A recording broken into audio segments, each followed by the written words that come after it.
కేంద్ర కేబినెట్ పలు కీలక నిర్ణయాలకు ఆమోదం తెలిపింది. తెలంగాణ, ఒడిశా, బీహార్ రాష్ట్రాలు జాతీయ రహదారుల విస్తరణ, కొత్త రహదారుల నిర్మాణానికి ఆమోదముద్ర వేసింది. తెలంగాణలో ఆర్మూర్, జగిత్యాల, మంచిర్యాల హైవే NH63 విస్తరణకు ఆమోదం తెలిపింది. ఇక హైబ్రిడ్ అన్నిటి విధానంలో విస్తరణకు అంగీకారం చెప్పింది. జగిత్యాల, కరీంనగర్ జాతీయ రహదారి NH563 విస్తరణకు కేబినెట్ ఆమోదం తెలిపింది.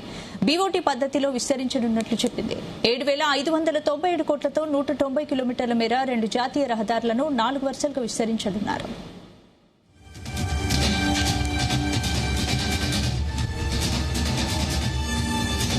దీనికి సంబంధించి పూర్తి అప్డేట్స్ మా ప్రతినిధి గోపీకృష్ణ అందిస్తారు. గోపి,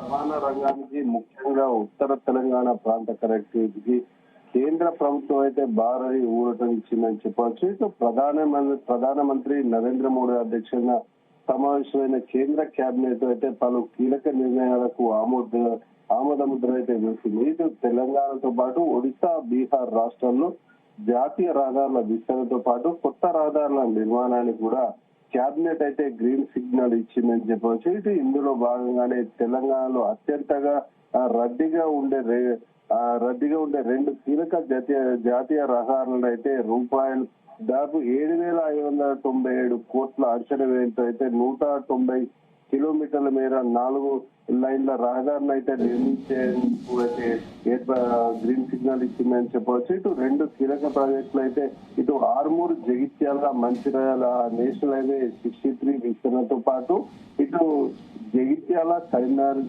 నేషనల్ హైవే 563 విస్తరణకైతే గ్రీన్ సిగ్నల్ కూడా ఆమోదం తెలిపినట్టు కూడా మనకైతే తెలుస్తుంది. ఇటు ఉత్తర తెలంగాణలోని నిజామాబాద్, జగిత్యాల, మంచిర్యాల జిల్లాలను కలిపే ఈ వ్యూహాత్మక రహదారిని అయితే హైబ్రిడ్ మాన్యుటీ విధానం ద్వారా 4 వరుసలు విస్తరించడానికి కూడా కేంద్రం అయితే అంగీకరించిందని చెప్పొచ్చు. ఈ విధానంలో మాత్రం ఈ ప్రాజెక్టు వ్యయంలో మాత్రం 40% నిధులు ప్రభుత్వం భరిస్తుండగా మిగిలిన 60% నిధులు అయితే డెవలపర్ అయితే సమకూరుస్తూ అయితే ఈ నేషనల్ హైవే 63 అయితే నిర్మించనున్నట్టు కూడా తెలుస్తుంది. అదే విధంగా జగిత్యాల, కరీంనగర్ జాతీయ రహదారైన NH563 మాత్రం బీఓటీ విధానం అంటే బిల్డ్, ఆపరేట్, ట్రాన్స్ఫర్ పద్ధతిలో విస్తరించినట్టు కూడా తెలుస్తుంది. ఈ విధానంలో ప్రైవేట్ సంస్థ ఏదైతే కాంట్రాక్టర్ ఉంటారో వారే సొంత నిధులతో రహదారిని నిర్మిత కాలంతో పాటు టోల్ వసూలు చేసుకునే అనంతరం మాత్రం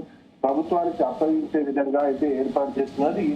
ఈ విధంగా బడ్జెట్ తో పాటు విస్తరణ కూడా చేసిన సంబంధించిన కేబినెట్ అయితే ఆమోదం తెలిపినట్టు కూడా మనకు తెలుస్తుంది. ఇటు దీని ద్వారా కూడా నిజామాబాద్, జగిత్యాల, కరీంనగర్, మంచిర్యాల ప్రాంతాల్లో మాత్రం పరిశ్రమలు, రవాణా రంగానికి మాత్రం కొంత ఇబ్బంది కలగకుండా ఉంటుందని చెప్పి కూడా తెలుస్తుంది. ఈ 2 రహదారుల్లో కూడా విస్తరణకు కేంద్ర ప్రభుత్వం కేబినెట్ ఆమోదం తెలపడంతో మాత్రం ప్రజలైతే హర్షం వ్యక్తం చేస్తున్న పరిస్థితి కనిపిస్తుంది. 2 జాతీయ రహదారుల విస్తరణ వల్ల ఇటు ఉత్తర తెలంగాణలో ప్రయాణ సమయం అయితే మరియు ప్రమాదాల తీవ్రత కూడా గణనీయంగా తగ్గనున్నట్టు కూడా మనకు తెలుస్తుంది. అదేవిధంగా కరీంనగర్ గ్రానైట్ పరిశ్రమతో పాటు మంచిర్యాల ప్రాంతాల్లోని ఇటు సిమెంట్, బొగ్గు రవాణాకు అలాగే జగిత్యాల, నిజామాబాద్ ప్రాంత ప్రజలకంటే వ్యవసాయ ఉత్పత్తులకు కూడా మార్కెటింగ్ కూడా ఈ ప్రాజెక్టులు ఎంతో దోహదపడతాయని చెప్పి కూడా భావిస్తున్నట్టు కూడా తెలుస్తుంది. ఈ ప్రాంతాల వారికి ఆర్థిక పురోగతి మాత్రం